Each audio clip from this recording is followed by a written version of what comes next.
Welcome to Kitco News. My guest today joins me from Vancouver, and he needs no introduction to the resources sector. He's the founder of Global Resources Investments and is a speaker at the upcoming New Orleans Investment Conference. Please join me in welcoming Rick Rule. Rick, thanks for joining us today. Rick, right off the bat, I have to ask you, history was made with the rescue of the workers in Chile, but what is the lesson learned here for the mining industry? Certainly, this does two things for the industry. It reminds them that additional work needs to be done in terms of miner safety. And it tells us something about the application of new technology to personnel rescue when things like this happen. Which countries are most hospitable to mining today? The world is becoming less hospitable to mining in two ways. One, because the mining industry is solidly profitable again after 20 years of, let's call it, trying times when mineral prices were low. Taxation and royalties on a worldwide basis are increasing.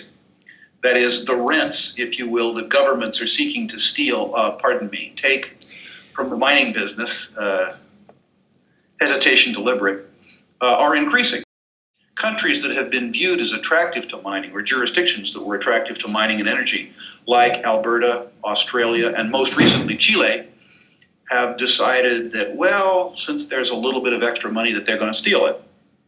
What are your thoughts on the junior miners? Are you more interested in buying or selling them right now? Oh, selling them, I think. If you look at the juniors as a universe, if you merged, like every publicly listed junior company in the world, let's say there's 4,000 of them or 5,000 of them, 80% of them have no value whatsoever. If you merge them all into one company, that company in a very good year would lose $2 billion, and in a bad year you'd lose $6 billion. So how do you view a business that loses billions and billions and billions of dollars a year? How do you price it? 5 times losses, 10 times losses? The truth is, however, that about 5% of the listed companies can make you extraordinary amounts of money. Rick, at the start of the year, you were quoted as saying that a sucker rally was at play that's been driven by liquidity that's been pumped into the economic system. Would you say that's still ongoing? Sure would. I sure would. The idea that you take a bunch of people who owe too much money and lend them some more and you solve the problem that way, that just seems like bad math to me. It's like the idea that you could add a whole column of negative numbers and come up with a positive. Rick, many of our viewers wrote in asking about the potential of another 90% drop in share prices if we experience another Dow crash, similar to what we had in September of 2008. 2 years later, mining stocks are still in a funk, so what are your thoughts? Well, I'd go back to my previous answer. I'd say that 80% of the juniors have no value whatsoever. Yeah. And to the extent that they have a bid, they're overpriced. I also believe that at the very least we'll have extraordinary volatility in the public equities markets, including mining.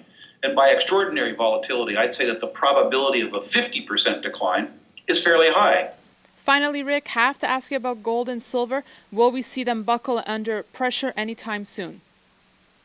I think you may see them retrench, but I see both of them as being priced in US dollars. In other words, the denominator in the equation is a fiat currency, and I see a worldwide war to devalue fiat currencies. It's interesting as to who's going to win the race to the bottom. I've joked for years that the U.S. currency is the worst in the world except all the others. But the United States is a highly competitive culture, and we've decided even to win the war on ruin.